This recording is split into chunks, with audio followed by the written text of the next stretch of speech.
I'm Michelle Rowan, President and COO of Franchise Business Review, and we have worked with over 1,200 franchise systems over the last 18 years.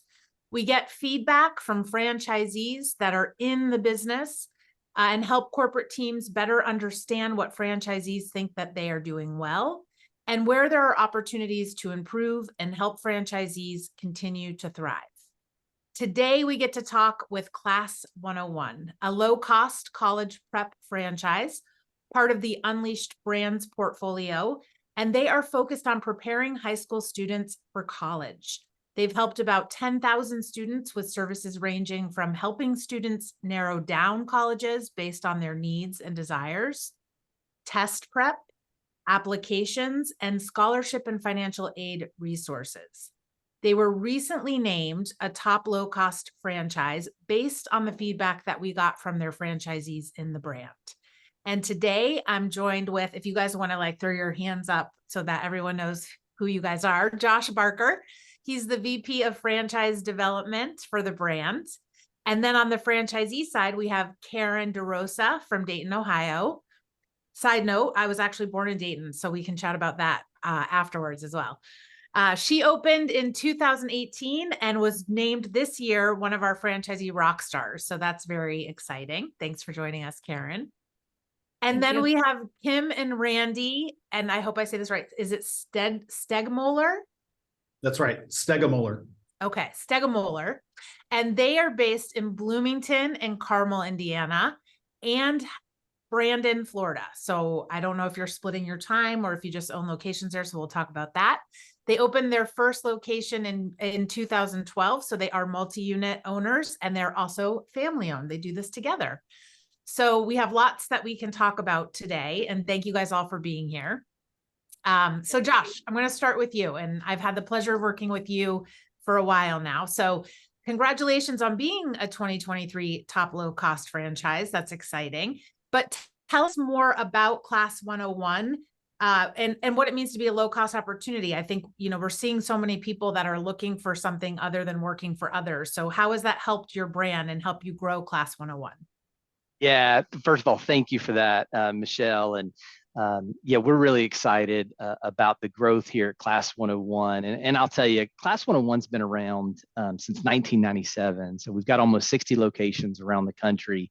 And last year, we're excited to have them part of the Unleashed Brands family joining us. And so neat with Class 101. I mean, the first and foremost, I mean, the success and the growth that we're having, one, it comes back to our franchisees, right? I mean, just the desire to make an impact, work with students, right? To not just run a business, right? But make a significant impact while running a business.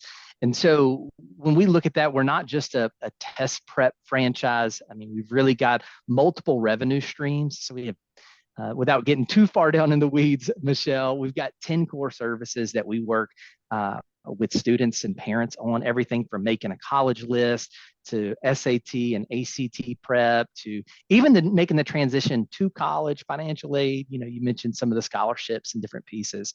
But as you said, I mean, we're a low cost, low overhead franchise, but there's such an incredible need in the market for Class 101.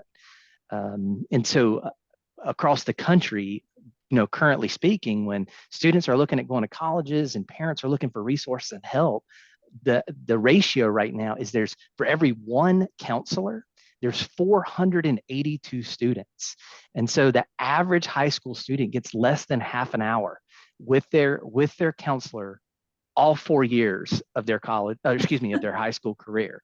So there's an incredible market for it. So anyways, that's just a little bit at a high level. I hope that makes sense. Yeah, absolutely. And I'm just going to actually support what you just said in the type of people that are running these businesses. 97% of your franchisees on the survey said that they enjoy operating the business. And that's 15% higher than what we see across all industries. So, and I think doing a service like they're doing, that probably lends to it, but let's ask them directly. So Karen, I want to hear your story. What were you doing before Class 101? And what was it like how did you find Class 101? Did you know specifically that's what it was? Were you just looking for a franchise in general? Just tell us how you found them.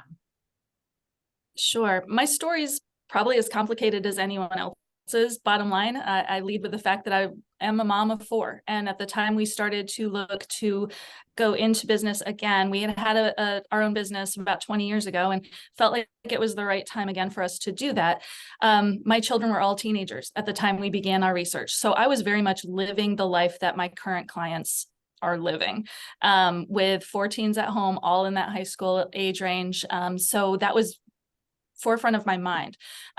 We knew we wanted to be engaged with our community in a really passionate and engaging way. We wanted to be connected with our community. And so as we did our research around various franchise opportunities, it led us to, we had a final 3, and 2 of them were youth focused. And really, if I'm honest, we really had a final 2. And then we did not know about Class 101 until our research was before us, because college planning at the time we began, just 5 years ago, was not really a thing that people talked about in our communities. And yet it was an unmet need that was very clear in our communities. My background is all in community-based education. And in fact, I was even an administrator for our local school district right prior to signing up with Class 101. So I had a lot of familiarity with secondary education as well as post-secondary. I've taught at the college level as an adjunct, because 4 babies in 5 years, my husband was in the Navy, and then corporate life, we moved around a ton. And so with all those moves, I was always just kind of piecing it together. And I felt like every piece finally comes to its full conclusion here with Class 101. So there's a little education, there's a lot of personal interest, and there's a lot of passion for just making a difference in the community where I live. So that's what led us to ultimately make the decision 5 years ago. 5 years ago last week. Awesome. Well, happy anniversary too. So before we go Thanks. to Kim and Randy, then Josh, I want to ask you, is it important that people have a background in education, tutoring, anything like that? Or what are you looking for in qualifications of candidates to make sure this is a good fit for them to do this business? Yeah, great question, Michelle. And so we're not necessarily looking for people that have education experience or a background, right? But when we get asked the question quite often, right? What do you guys look for in an ideal franchise, in an ideal franchisee? It's really someone who is kind of equally dedicated to, one, make an impact, right? And want to be able to do something just bigger than themselves. And then 2, run a successful, highly profitable business. And so it's really the marriage of those 2 things. But really, we're looking for someone that has those 2 characteristics, but they're coachable and they're driven, right? And they really lean into the support systems and the structures. They follow a process. I mean, that's really what we're looking for, Michelle. Love it. Good. So you don't have to come from this background. It's more about that community involvement and that service to others. So that's great.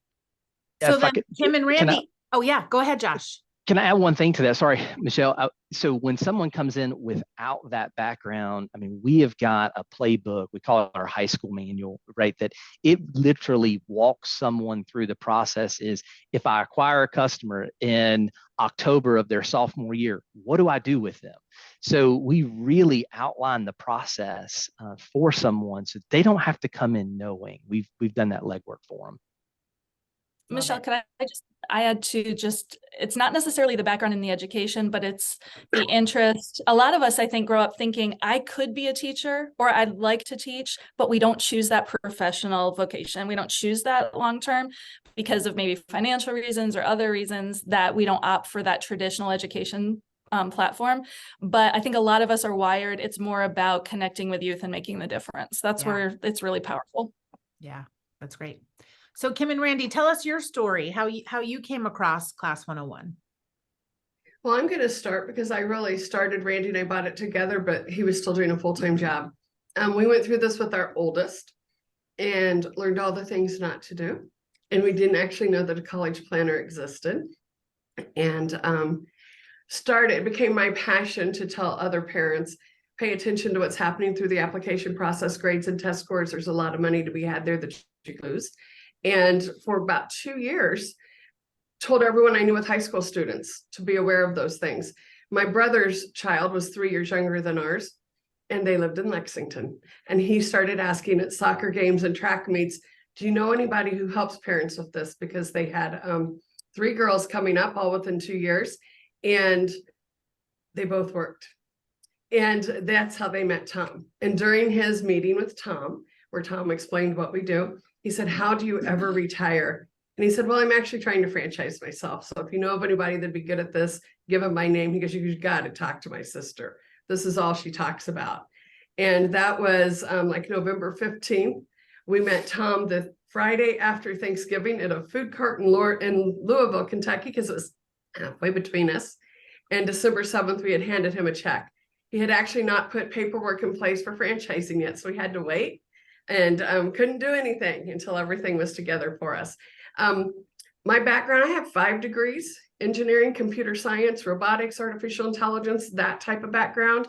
I had worked in that computer industry for years, had stepped out of it and started to be a full-time mom, and was working as an editor with a publishing house. So that is literally what I was doing right at the point when we joined Class 101, gave my 2 weeks notice and started instantly.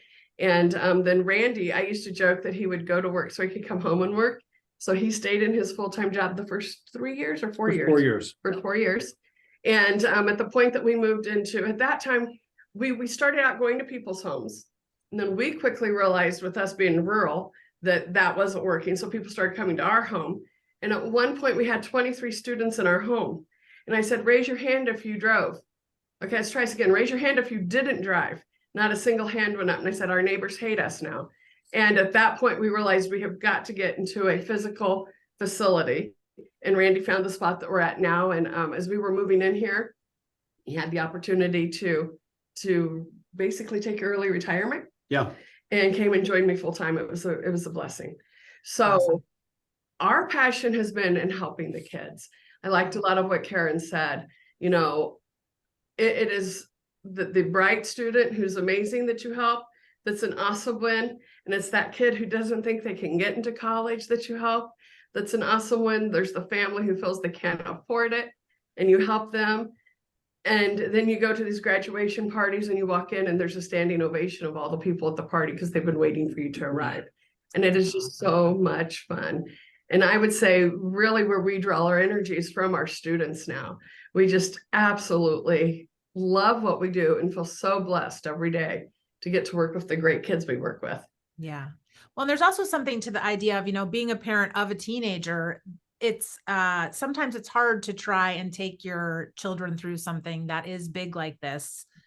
You have opinions, they have opinions. And so to have a third party that's helping you kind of navigate this probably makes it a more joyful experience for the whole family as well, because I can just see, my daughter's a musician and my husband's a musician, but my husband cannot teach my daughter how to play a music instrument. It would just, erupt into something that wouldn't bring either of them joy. So that was kind of going through my head.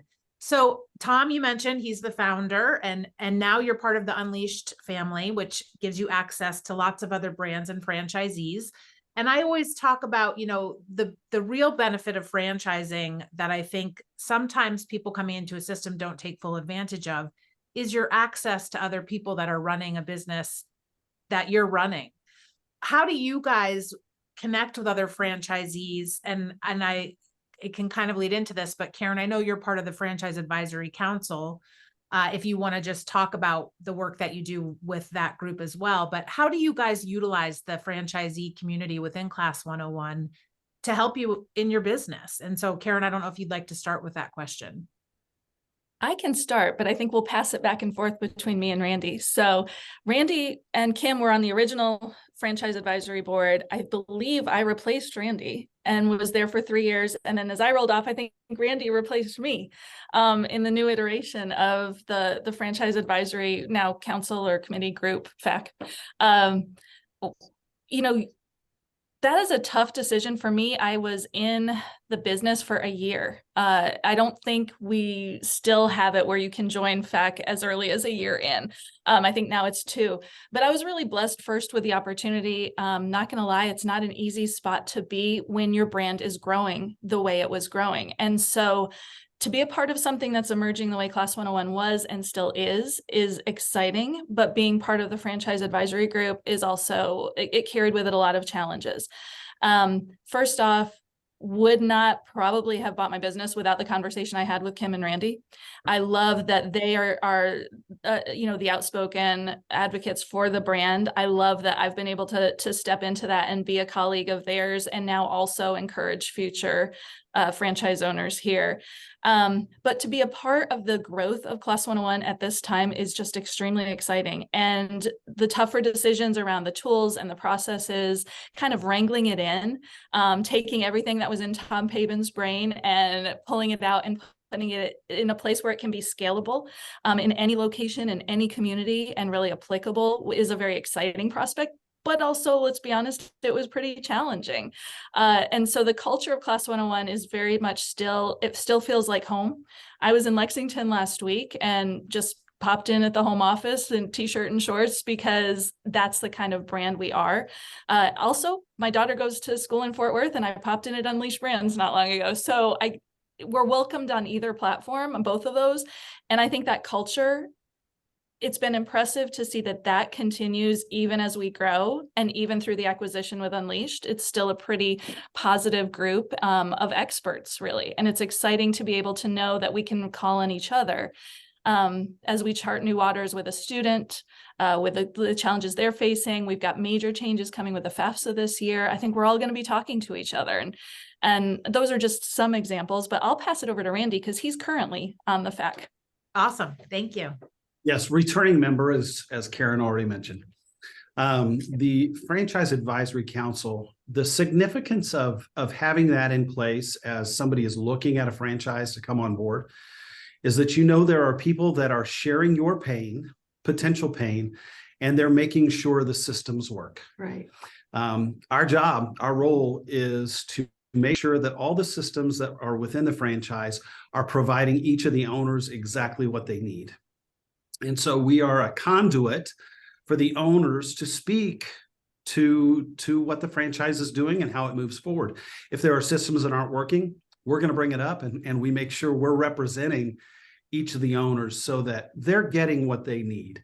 And, and it's a very positive environment where we're looking to just continue to improve. When we started, we didn't have a lot of systems.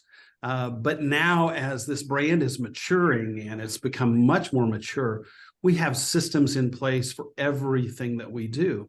Now, do they all work perfectly? That's what we're here for, is to make sure that they do, that they're going to provide the level of service that everybody expects from those systems. So we're always trying to break them and refix them. So that's part of the Franchise Advisory Council's role.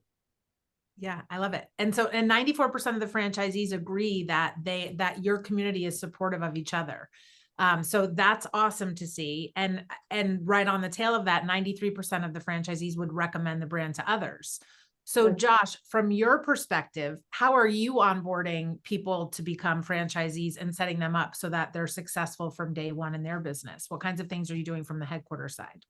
Yeah, great question, Michelle. And it really starts, as we navigate through the process. One of the things, we have an 8-step process that we work with candidates who are looking at potentially becoming franchisees of Class 101. And so, but once they're awarded, every single franchisee is going to go through new franchisee training. And we do everything from the new franchisee training at 2 times a week. We're hosting operations and training calls. We lay out the grand opening marketing plan in conjunction with the franchisee. I mean, even down to the details, right? When they come through training, we're getting professional headshots, right? To be able to help their marketing and give them the things that you don't even know you need when you start a business. And then from setting up social media accounts to placing them in peer groups, right? Because to your point, the benefit of being in a system and being able to learn from people that are walking the same road that you're walking is absolutely an understated benefit of franchising.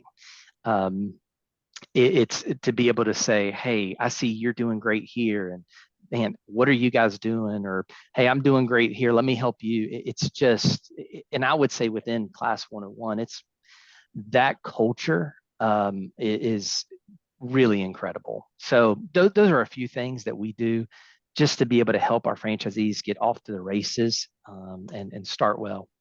Yeah. And I also love that. And I know that you acquired the brand, but the things that the Class 101 franchisees are saying is happening within their network is what I see that your team at Unleashed does, as far as you're heavily involved in the International Franchise Association.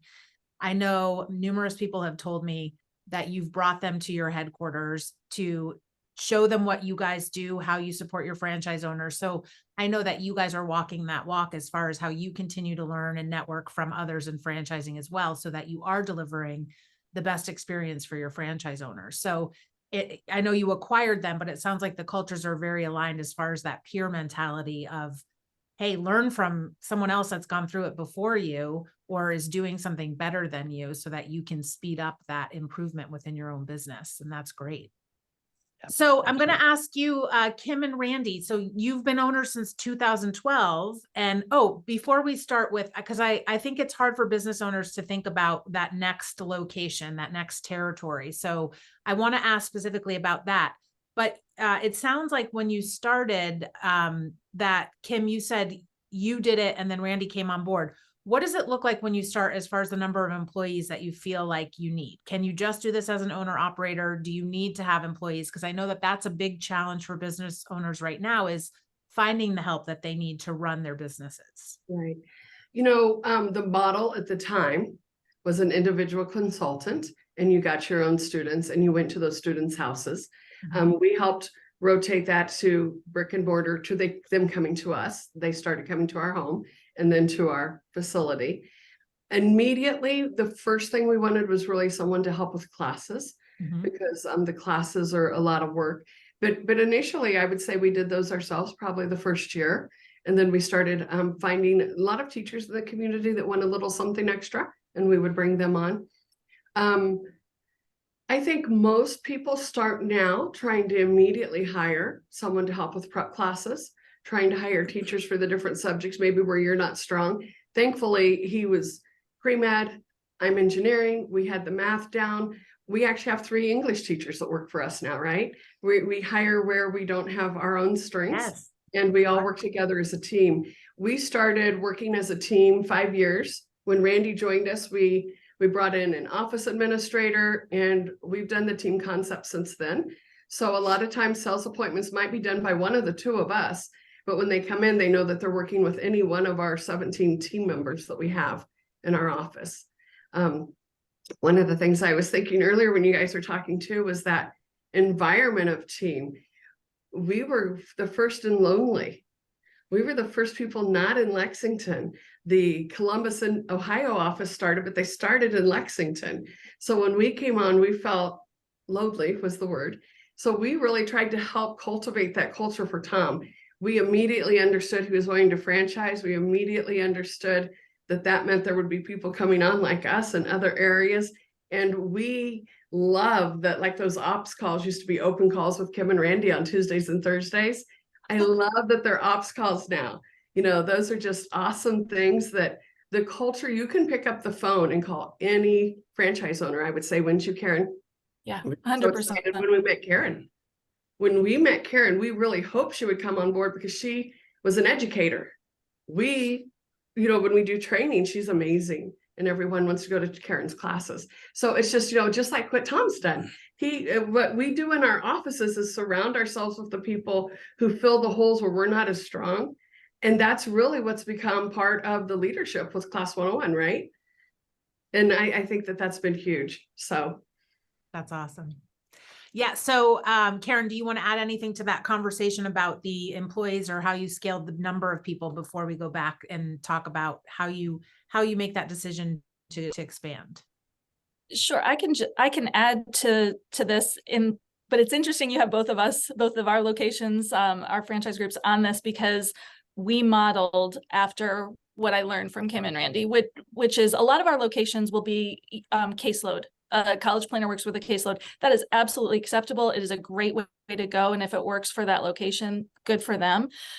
For us, we feel like our students really benefit from a variety of perspectives. So I was on my own, but for only about 6 months. And Tony is my husband is my full business partner and was always involved in the business, but he joined us about 18 months in.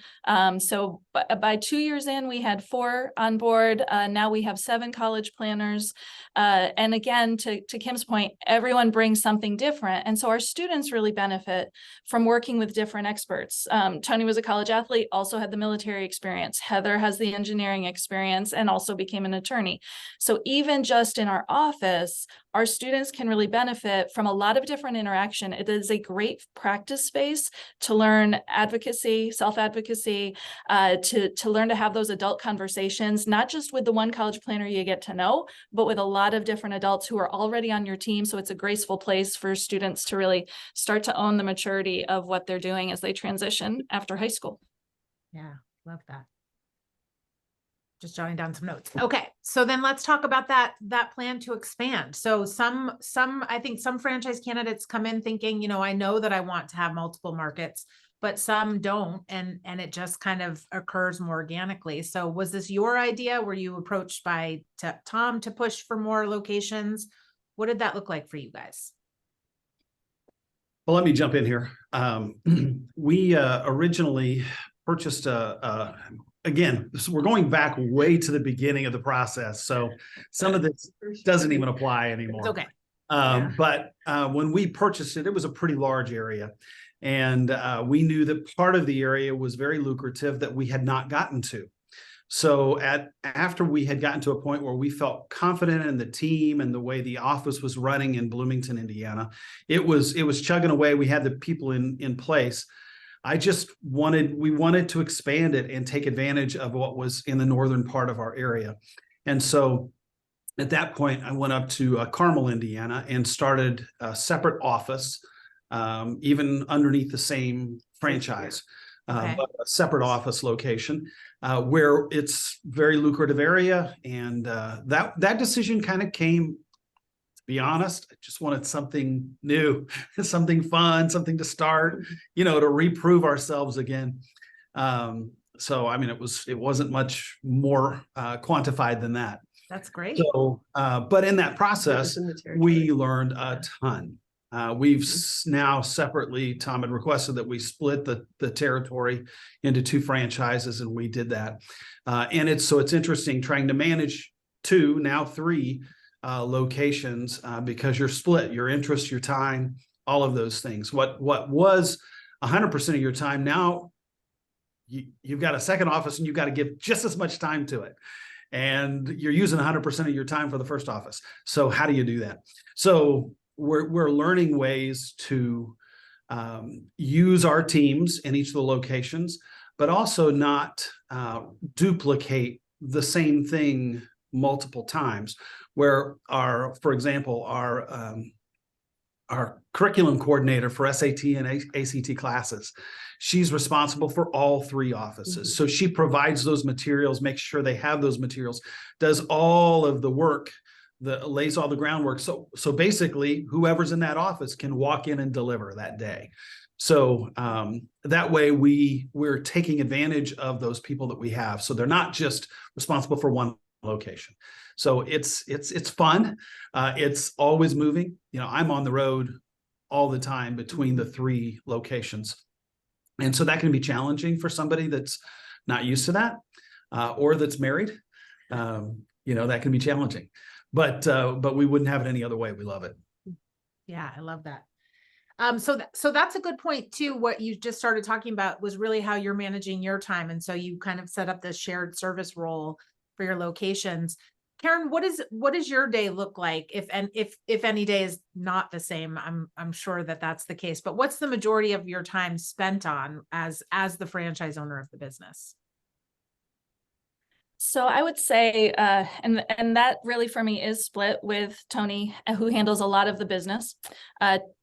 Tony and I both do the sales calls. So there's a couple of those almost every day right now. I manage the marketing side. He manages the financial side. So attending to the business is easily 25 to 30% of my day. Because my passion is in just that successful pedagogy and really connecting with students, I probably as an owner put far more into the curriculum side than an average owner would. So I'd say another 25 to 30% of my day is around making sure that my systems are up to date, that I am ready for the next few classes. Right now it's summer, so all of our seniors are writing their essays. So no joke, I'm spending probably 5 hours a day reading essays. One of our staff people worked last week for the entire week, never saw a student, read essays for the entire week, and in order so that everybody got their feedback that they needed in a reasonable amount of time.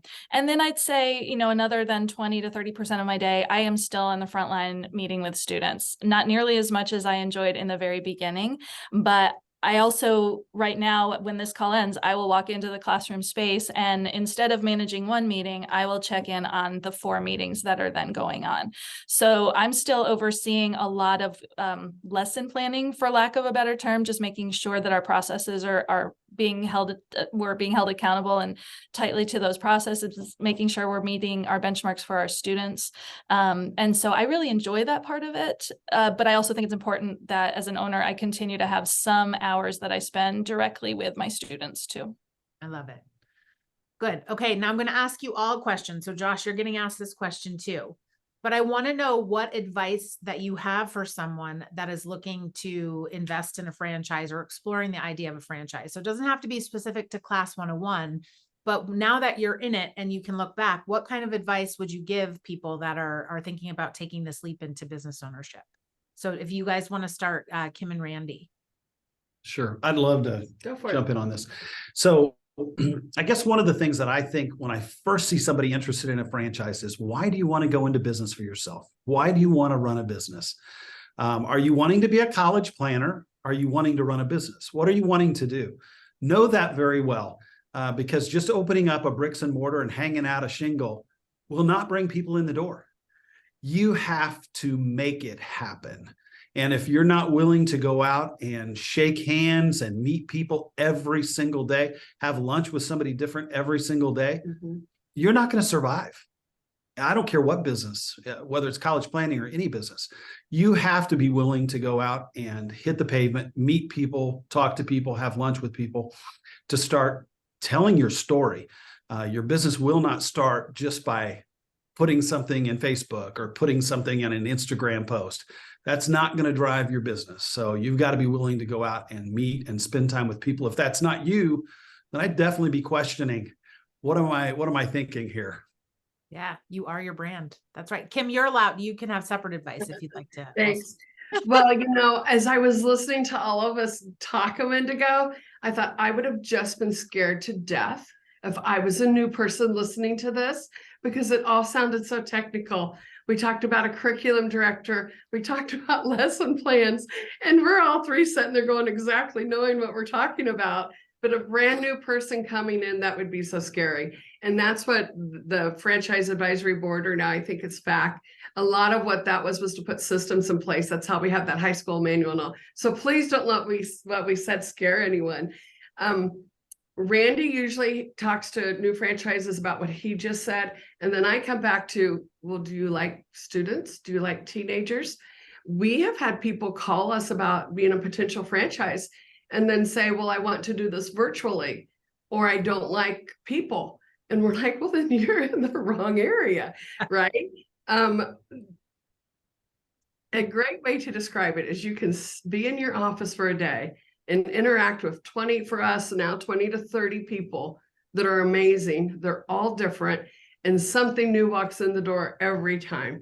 And it can be the same student that walks in the door once a week, but something new is going on in their life. Something exciting has changed, especially when we're in the application process and we're finding out about acceptances and scholarships. It's exciting. It's fun. It's fast-paced often as you get to be a full-size office. And it's never a dull moment. And the day goes by and I'm like, how did I just work the last 6 to 8 to 10 hours? And it's the end of the day. Yeah. And it literally can go by that quickly. And sometimes you're like, wow, that was a blast. So I always like to find out how much they like people, because you have to like people to do this. And then Randy, like I said, he always says it best. If you're not going to go out and meet people, if you're going to sit in your office, it's not going to work. You have to go out and meet people and promote your business. And that's what I came in from, one of those meetings. Yeah. Yeah. Well, and I think it's okay to scare people because it is hard work. So it's better to give them more information, but it is good advice. People buy from people they know and like, and I do think some people come into franchising, if they're not educated by the other owners in the system or the corporate team, thinking that I just have to purchase this and sit back, but you are an active business owner. That is any business to be successful. You have to do that. So Karen, how about you? What advice do you have to somebody that's interested in franchising? I love all of this conversation because it really dives in on the two halves of this, having that entrepreneurial spirit and that focus on what it means to be a business owner. But our business in specifics is so relational. That is how we grow, is through those relationships, whether, as Randy said, it is shaking hands in the community or that more in-depth relation that you develop with a family over time. Those are important. What I'm going to say is, regardless of what franchise you choose, for me, there were two keys to success for our fast launch and how we consistently are growing in terms of revenue and size of our business. First is we created a buzz. We very intentionally created a buzz in our community months before we launched. As soon as we knew that we were focused on this business, we started talking to people about it. And so we were getting people excited about it even before we had enough information to speak about everything. But it was, hey, college planning's coming. Tell us what you think of that idea. And it was starting to network with other small businesses. I joined a lot of women-owned business groups, and that was huge in that early networking for us. So creating that buzz. We opened our first day technically in business after my training was August 5th, 2018. And I signed 2 students that day. And then that week, we had a great first week. We had a great first month. We had a great first quarter. And it continues because our pipeline did not start on day one. Our pipeline began when we started seriously thinking about this business. And certainly at the time we signed the contract. When we talk about the Unleash Now process and the 8 steps, I think late in the game, step 7 and 8, as they are putting together the real and starting to see the real possibilities for your business, that's when you can start generating that buzz, even just within your personal network. The second thing that I always recommend to new business owners, and it really was key for us with Class 101, was knowing your community. Cannot talk today. Our due diligence did not stop at the franchise disclosure information. Our due diligence kind of started with that, right? We did everything from traffic studies, and you don't think about the brick and mortar location of Class 101 requiring traffic studies, but we need to know physically where the high schools are. And we need to know what was it going to be like for a 16-year-old brand new driver to come to our location, and how easy or difficult was it to find us and get to us. To census data, the percent of families in our community with bachelor's degrees and where their income levels were. So it was diving in and really understanding the data in our community to understand then what is our position in the community. And I love what Kim said earlier. We serve everyone. We serve your most high achieving student who is already perhaps benefited by their parents' affluence. They don't have to worry about how to pay for school. And we serve students that are struggling to even see themselves at college or to even see how they're going to pay for college, and literally everyone in between. Knowing your community and your place in it, and then being able to tap into that, is so key to launch any business. Yeah, that's great advice. Great advice. Market before those doors open. And then Josh, you get to have the last word on the advice. What would you give to people looking to invest in a franchise? Yeah, first I would say do your research, right? The Franchise Business Review is a good place to look. And so, because it's what franchisees are saying about the franchisor, not what is the franchisor saying about the franchisor. And so being able to hear from franchisees is so important. But I would encourage you, when you're looking at, work the process that's in place. It's there, it's proven, it's tried and true. That's what you should expect as part of a franchise, and therefore maximize and utilize the resources that are at your disposal. Michelle, we've known each other for a long time, gotten the chance to work with several franchise brands at this point. And one of the distinct differences between highly successful franchisees and franchisees that may underperform or not quite meet what their original expectations were was the level of engagement that they have in their brand. They're leaning into the coaching and the operation and the training support and the marketing resources. And so those are a couple of things that when someone's navigating through our process, that we encourage them, right, to be able to do and to consider when making that decision. Yeah, that's great. I always say that. Do not underestimate tapping in. People will tell you no. If they can't help you, they don't have time, they will tell you no. But if you don't ask, you don't know what opportunity you're missing. Right. So that's great advice. And the other I always give to new franchisees is do not deviate from the plan. That is, the other people have gone through this and they've tweaked it. So I think that it can get, and that goes to also too, just follow the plan. That is what franchising is. This is made to work in every market. So I love all of your advice today. So I think that's it. If you guys have anything else that you want to share with us, I'm going to let you say that, but I think that this is a great sense of who you guys are, what the brand's about. Any parting words from any of you before we wrap it up today?